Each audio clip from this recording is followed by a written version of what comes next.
सकता। पूर्वा कह रही है मैंने ख्वातीन का पॉइंट ऑफ व्यू रखना है। जी पूर्वा जी क्या कहना चाहेंगी आप? हाय हारिस, कैसे आप? हाँ, बिल्कुल ठीक जी, क्या कहना चाहेंगी आप?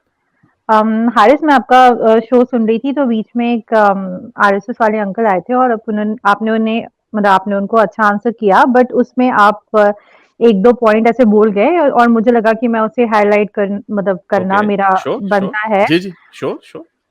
स्पेशली जब आपने ये बात रखी कि कोई भी मतलब जैसे इनफैक्ट मतलब ये इंडिया के पर्सपेक्टिव से स्पेशली देखेगा, क्योंकि इंडिया कोई ओके, ऐसी मतलब प्रोग्रेसिव कंट्री तो है नहीं। मतलब वी ऑल नो ओके। कि इंडिया में कैसे लॉस का एग्जीक्यूशन है, विमेन की क्या हालतें है। तो आपको ये लगता है कि क्या ऐसी कंट्री में जहाँ पे औरतें ऑलरेडी पीछे है? अगर आप इंडिया का ये भी देखेंगे कि एजुकेशन लेवल में भी देख ले, लिटरेसी रेट देख ले, औरतें मर्दों से पीछे हैं, ठीक है। और उसमें भी अगर स्पेशली आप सिर्फ इंडियन वुमेन में ही देख ले कि औरतों की क्या स्टेटस है, तो मुस्लिम्स तो ओवरऑल लिटरेसी में पीछे है, और जो मुस्लिम महिलाएं हैं वो लिटरेसी में सबसे ज्यादा पीछे है इंडिया में। तो यस, ये यस। सिचुएशन है। तो इस हालत में क्या किसी मैन को लीगली चार वाइफ रखना, इज इट अ मतलब आप इस पर्सपेक्टिव से देख रहे हैं, पर आप इस पर्सपेक्टिव से देखिए कि एक औरत के फिर क्या हक रह जाते हैं इंडिया जैसी सोसाइटी में, ठीक है। अगर गर्लफ्रेंड के तो कोई गर्लफ्रेंड या लिव इन रिलेशनशिप तो बहुत कम स्टेट्स में अभी रिकॉग्नाइज हो रहा है, और नहीं भी हो रहा। शादी चलो एक सोसाइटी में मतलब शादी के थ्रू एक थोड़ी तो सोशल सिक्योरिटी मिलती है ना, बिकॉज ज्यादातर इंडिया में और मतलब अभी भी अगर आप देख ले तो वर्क पार्टिसिपेशन इंडिया में औरतों का बहुत कम है, बांग्लादेश से भी नीचे है। तो औरतें तो इंडिया में ज्यादातर हाउस वाइफ हैं, और वो शादी के बदौलत ही जीती है। उनके हस्बैंड अक्सर जॉब करते हैं। मतलब मैं अपन अब कई लोग कहेंगे कि इंडिया में औरतों ने प्रोग्रेस करी है, ठीक है, अपर लेवल पे भी हैं औरतें काम कर रही है, पर मैं एक जनरल सच्चाई बता रही हूँ जो है, गरीबों की जो हम्म, सच्चाई है। तो औरत तो चल। अपने हस्बैंड के उस पे जॉब करती है। तो आपने ये जो बात कही कि कोई मर्द चार शादी कर ले, मतलब थोड़ी जो बहुत सिक्योरिटी एक औरत की शादी में होती है कि उसे चले खाना मिल रहा है, हाउस वाइफ है, घर में रह रही है, और चले, आ गया पॉइंट दैट्स आपका। हाँ, वी शुड मैं नॉट आप टॉक अबाउट दैट। ओके, मैं इस पे आपको पॉइंट ऑफ व्यू थोड़ा अब थोड़ा ज्यादा 5 मिनट लगेंगे एक्सप्लेन करने में। आपने पहली जो बात की कि औरतों को एक सोशल सिक्योरिटी मिलती है एक वाइफ से, मैं आपको ये बताता हूँ कि अगर एक मुआशरा ऐसा है जहां पे जो खुद समझता है, आप मर्दों को, आपको पता है यहाँ पे गोरों के बाहर के मुल्कों में भी चार चार शादियां करना लीगली अलाउड नहीं है, लेकिन मुसलमान क्या करते हैं, दो दो बीवियां रख लेते हैं, वो दूसरी बीवी को रजिस्टर नहीं करते, और government can't do anything about it. Government कुछ नहीं कर सकती इसके ऊपर। वाई? क्योंकि स्टेट को जब इस चीज की इजाजत दे देते हैं ना कि they can get involve in your private life. अब जैसे गर्लफ्रेंड की भी आपने बात की, मैंने आपको इसलिए ये पॉइंट उसमें रखा था कि अगर फर्ज करें, और जो जो मॉडर्निटी आएगी इंडिया में भी, और आपके हाई ऊपर की सोसाइटी में ऐसे होगा, लोग प्ले बॉयज बड़े सेलिब्रेट किए जाते हैं।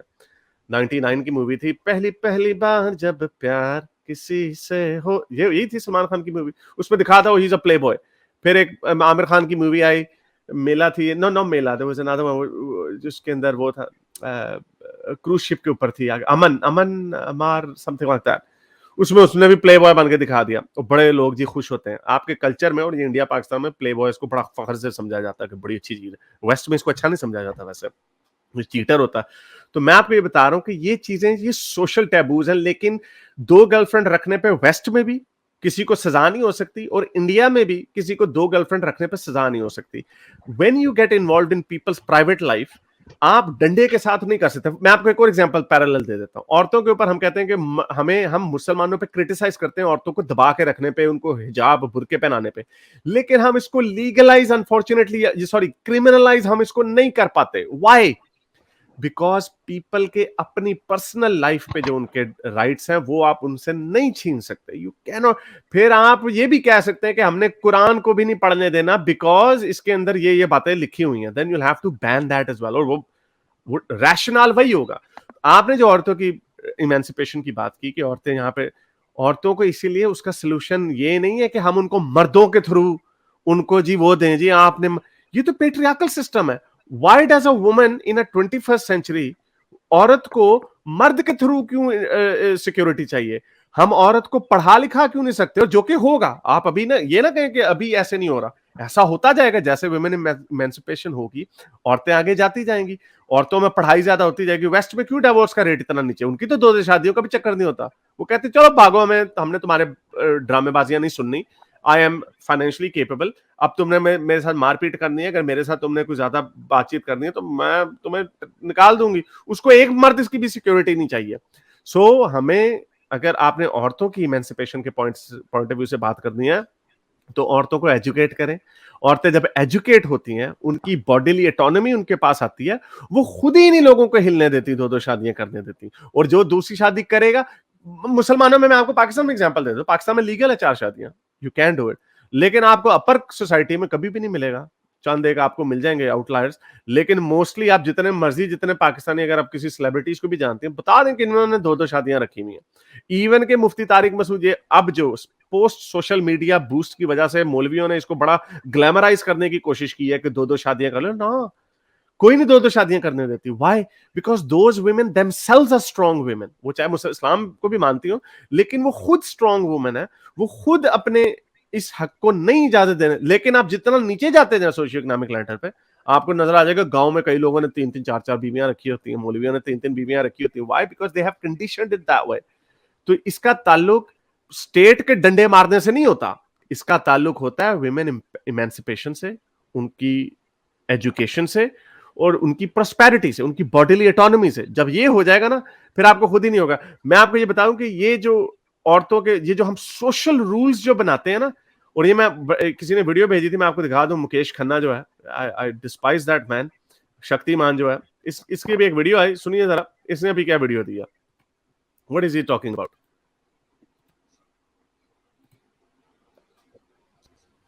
जी, मुझे इसकी आवाज़ नहीं सुनाई पड़ी, बट मैंने ये वीडियो ऑलरेडी न्यूज़ में देखा हुआ है। ये औरतों को आई थिंक आवाज ये अच्छा, चली किसी को गई नहीं थी। अच्छा, सॉरी, आवाज मैं ये चली दोबारा गई चला, थी।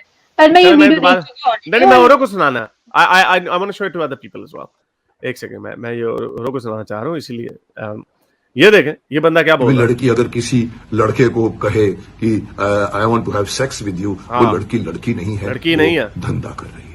क्योंकि धंधा। इस तरह के निर्लज्ज बातें कोई सभ्य समाज की लड़की कभी नहीं करेगी, और अगर वो करती है तो वो सभ्य समाज की नहीं है, वो उसका धंधा है। ये आप उसमें भागीदार मत बनिए। इसीलिए अच्छा जी, तो ये कोई भी जो लड़की इस अगर तरह के किसी इस तरह के लड़के जो को वर्ल्ड व्यूज हैं, ये कहाँ से आते हैं?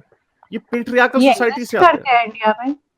हाँ, हाँ, ये ये एग्जिस्ट करते हैं करते हैं, एग्जिस्ट ना, यही तो बता रही हूँ, प्रॉब्लम तो है ही ना, तभी तो यही तो मैं लेकिन आपसे शेयर करना चाह रही हूँ ना। तो लेकिन अब मैं आपको अच्छा, यही मैं कह, सॉरी मैं आपको इंटरप्ट कर रही हूँ, बट मैं आपने ये पॉइंट रखा, गर्लफ्रेंड मतलब कोई आदमी है वो कितने भी रिलेशनशिप रखे, कोई औरत है वो कितने भी रिलेशनशिप रखे, पर क्या इंडिया में लड़कियों को 4 शादियां अलाउड है? नहीं ना, मतलब आपको इक्वालिटी तो लॉ में रखनी पड़ेगी ना, मतलब आप ये भी तो नहीं देखिए ना, नहीं, मतलब और ओके, क्या सिर्फ मैन को ही 4 शादी, या 4 शादी तो एक बहुत ही स्टीरियोटाइपिंग वे हो गई, ठीक है? मैं बोलती हूँ कि क्या क्या होता है कि जब शादी, क्या होता है कि अगर कोई लड़की, जैसे मैंने, चलो मैंने शादी करी किसी से, ठीक है, कल को वो मुझे मैं आपसे मिसट्रीट करता क्वेश्चन है तो पूछता मैं हूँ। कोर्ट जा नहीं, सकती आपने हूँ। आपने पूछा कि औरत को इजाजत, मैं आपसे क्वेश्चन पूछता हूँ, क्या इंडिया में अगर एक लड़की 3 बॉयफ्रेंड्स रख लेती है तो क्या उसकी कोई क्रिमिनल प्रोसिक्यूशन होती है?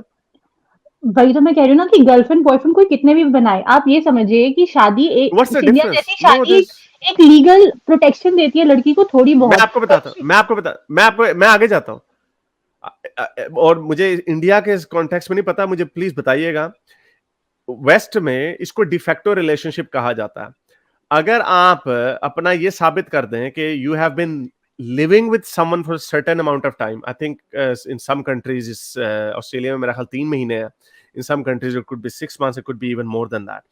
मैं आपसे ये पूछ रहा हूं कि अगर मैं 3 गर्लफ्रेंड्स रख के, एक के साथ मेलबर्न में रह रहा हूं, एक के साथ सिडनी में रह रहा हूं, एक के साथ ब्रिस्बेन में रह रहा हूं, और वो तीनों को ना पता हो, और चले पता भी हो, वो तीनों मेरे साथ डिफैक्टो रिलेशनशिप क्लेम भी कर देती है ना, जो विच डिफैक्टो का मतलब होता है हस्बैंड एंड वाइफ ही, यानी डिफैक्टो आप हस्बैंड एंड वाइफ है, चाहे आपने कोई मैरिज सर्टिफिकेट उधर रजिस्ट्रार ऑफ बर्थ मैरिजेस में उसको एंटर करवाया या नहीं करवाया, legally you will be considered husband and wife.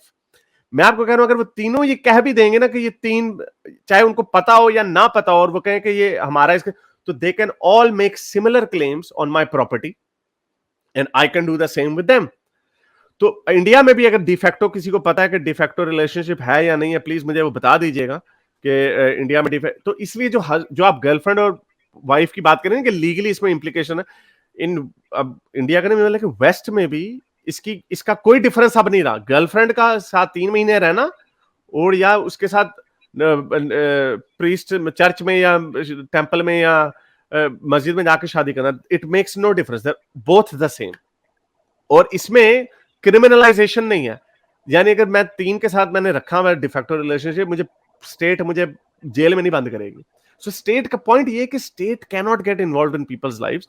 आपने औरतों को बेहतर करना है, सो उसका एक ही सोल्यूशन है, women emancipation bye education, giving autonomy over their body and having the control. या मैं एक बात कहना चाहती हूँ, देखो आप इंडिया में जो लिव इन रिलेशनशिप या कॉमन लॉ मैरिजेस की जो या कोहेबिटेशन की जो रूल्स हैं, वो इंडिया जैसी पेट्रियार्कल कंट्री में अभी नहीं है। यहाँ पे थोड़ी बहुत प्रोटेक्शन जो एटलीस्ट क्या होता है कि अगर कोई हस्बैंड आपको मार रहा है या आपको मिसट्रीट कर रहा है, तो औरत अगर डिवोर्स फाइल करती है इंडिया में, तो एटलीस्ट उसको एलिमनी मिल जाती है, राइट। अगर उसको हस्बैंड मिसट्रीट कर रहा है तो वो एक थोड़ी बहुत प्रोटेक्शन है, राइट। अगर वो भी हम किसी से छीन लें और किसी को हम बोले कि चले आदमियों को तो किसी भी वाइफ को छोड़ के दूसरी शादी करना अलाउड है, तीसरी करना अलाउड है, और औरत को कुछ इस तरीके की इक्वल पैरिटी पे नहीं है, तो ये डिफरेंशिएशन है या नहीं, आप मुझे ये बताएं, क्योंकि इंडिया वेस्ट नहीं है।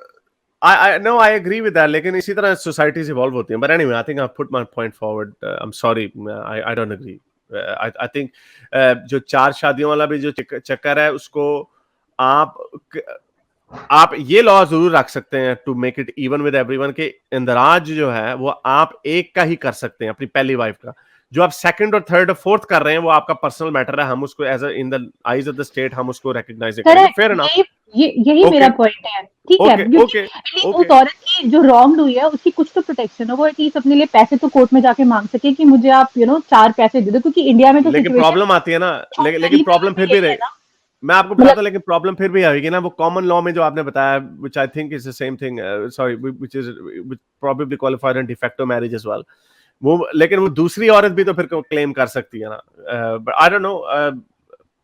Okay, fair enough. लेकिन मैं इसमें छोटा सा ऐड करूंगा ब्रीफली कि मैम आपका पॉइंट बिल्कुल कंसर्न बिल्कुल जेन्युइन है। मैं भी कुछ दिन पहले इस बारे में सोच रहा था, लेकिन मसला है कि हमने देखना है कि लार्जर मसला कौन सा है, कि स्टेट को इंटरफेयर करने दिया जाए पर्सनल लाइफ में, क्योंकि उसका कोई एंड नहीं है, या उस इंतजार किया जाए कि जब लेवल प्लेइंग फील्ड हो जाए फिर हम दोनों को इजाजत दें। ये जो है ना एक क्वेश्चन है, लेकिन मेरे ख्याल से, पर ये मैं गलत भी हो सकता हूँ, कि अगर हम स्टेट को इंटरफेयर करने देंगे ना मैरिटल इन मामलात में जहाँ रिलीजन की भी कॉनोटेशंस हैं, तो ये हमने तो पाकिस्तान में देखे, ये बड़ी फिर स्लिपरी स्लोप है। तो ये मैं आपका पॉइंट समझ रही हूँ, फिर मैं आपको बताती हूँ कि इंडिया में इस वक्त हम लड़ाई लड़ रहे हैं मैरिटल रेप को क्रिमिनलाइज करने का, ठीक है, और वो बहुत सारी कंट्री में ऑलरेडी क्रिमिनलाइज है, पर हमारे यहाँ इसकी बहुत बड़ी लड़ाई चल रही है, और ये सारी सुप्रीम कोर्ट के जज ने कहा था, आपके सुप्रीम कोर्ट के जज ने कहा था पिछले साल कि मैरिटल रेप क्या होता है।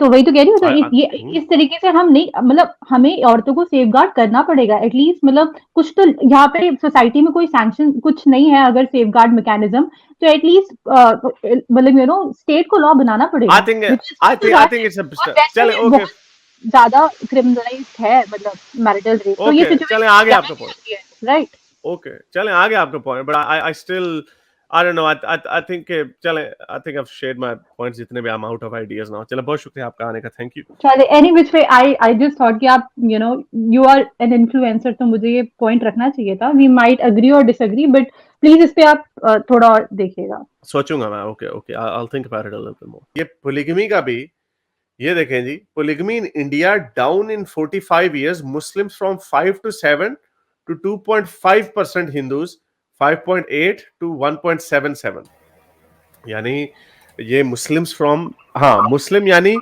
5% से कम होके सिर्फ 2.5% मुसलमान ऐसे हैं जो पोलीगमी करते हैं, यानी मल्टीपल शादियां करते हैं, और हिंदूज में 5.8, हिंदुओं में भी होती थी पोलीगमी, 5.8 to 1.7.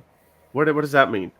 ये देखें, ये तो क्लियर लिखा हुआ है कि इंडिया में 45 साल में पोलीगमी जो है वो डाउन आ गई है, मुस्लिम्स की जो है वो 5.7 से 2.5 आ गई है, और हिंदूज की जो है 5.8 से 1.7, और ये वैसे बड़ा सरप्राइजिंग है कि मुझे नहीं पता था कि हिंदुओं में भी पोलीगमी होती है। तो ये नीचे ये जो ग्राफ है, ग्राफ में नजर आ रहा है 1.77 हिंदुओं में है, इसका मतलब है 1.77% हिंदू जो है वो पोलीगमी करते हैं, मुसलमानों में 2.5 है, क्रिश्चियनों में 2.35 है, और बुद्धिस्टों में 3, बुद्धिस्ट सबसे ज्यादा पोलीगमिस्ट है।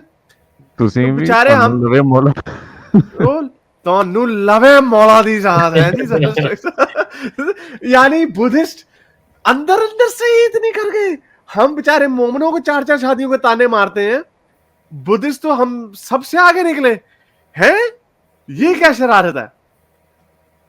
गल विच कोई हो रही, गाल विचों हो रहे यार, ये क्या चक्कर है भाई? ये तो कोई और ही चक्कर निकला है इसी के हवाले से। But the numbers, sorry, exact data on the subject is hard to come by, primarily because the 1961 census was the last one to look at marriages by religion and community. यानी जो आखिरी डेटा था 1961 का census जो था, उसी ने collect किया था इसको के शादी की बिना पर, रिलीजन की बिना पे किस पे शादियां होती हैं। सो that survey in fact found that incidence of polygamy was the least amongst Muslim. Even वो वाला भी जो था 1961 में भी, it was least among Muslim with just 5.7% of the community likely to practice it. Hindus actually had a higher incidence. यार ये तो बड़ी सरप्राइजिंग बात है। I find it very hard to believe. हाँ, ये वाकई वैसे ये मतलब इंस्टिंक्ट के खिलाफ, इंट्यूशन के खिलाफ लग रहा है बिल्कुल ही। और ये है मुस्लिम्स में percentage of the communities population that is polygamous. अच्छा, ट्राइबल्स जो थे ना, असल में हाँ, तो ट्राइब में जंगल में मोर नाचा किसने देखा है? वो जो कल भाई आए थे पिछले हफ्ते, कह रहे थे ट्राइब में बड़ी अच्छी लाइफ है। अच्छा, अब पता चला क्यों है अच्छी लाइफ ट्राइब में है। मस्ती। एफटीवी याद है आपको? एफटीवी है क्या चीज? वो एक 90s अर्ली 2000s में वो केबल के ऊपर ना एक चैनल आता था एफटीवी के नाम से। याद है पर मैं मानूंगा नहीं। नहीं, मुझे नहीं पता कौन सा था। अच्छा, आप ही नहीं, वाकई नहीं मान रहे? आप भी नहीं, मुझे वाकई नहीं पता। यार वो रैम्स के ऊपर वॉक होती थी, उनके ऊपर वाले कपड़े बड़े जबरदस्त होते थे। यार वो नेशनल ज्योग्राफिक में, वो नेशनल ज्योग्राफिक में जो इंडिजिनस ट्राइब्स दिखाते होते थे। वो तो इंडिजिनस ट्राइब्स होती थी ना। एक बाकायदा एफटीवी भी आता था, फैशन टीवी। वो फैशन टीवी। ओहो। तो मैं कह रहा हूँ कि वो वाली मौजें ट्राइब्स में भी तो होती है ना, ये मैं कहना चाह रहा था। हाँ, यानी वो, अच्छा मैं समझ गया आपकी बात। हाँ, अब रब्त समझ आया आपको? रब्त जो मैंने बनाया यार, एफटीवी तो हो। अच्छा, आप भी ना बड़े शरारती हैं आप भी। अच्छा, तो ये और नीचे सबसे ज्यादा ये क्या है? एडिविसास। What's this एडिविसास? आदिवासी कौन होते हैं? ये वो आदिवासी होते हैं, ट्राइबल। अच्छा, यानी उनमें 15.5, यानी असल मौज मस्ती उधर हो रही है। तो ये आरएसएस का कब मैनिफेस्टो अपडेट हो रहा है कि हमने ट्राइबल्स से हमने ये जो पोलिगमी है इसको खत्म करना है? हमने कब होगा ये? कब आरएसएस के मैनिफेस्टो कब अपडेट हो रहा है? एक नंबर के ड्रामेबाज ये लोग यार। इसीलिए तो कहते हैं हमें राइट विंग कंजर्वेटिव जिधर भी होंगे ना, उनकी बेड़े गर्क हुए हैं उनके। मेरे इस नेक काम को जारी रखने के लिए मुझे पेपैल या पेट्रियन पे जरूर सपोर्ट कीजिए, ताकि मैं अपना पैगाम ज्यादा से ज्यादा लोगों तक पहुंचा सकूं।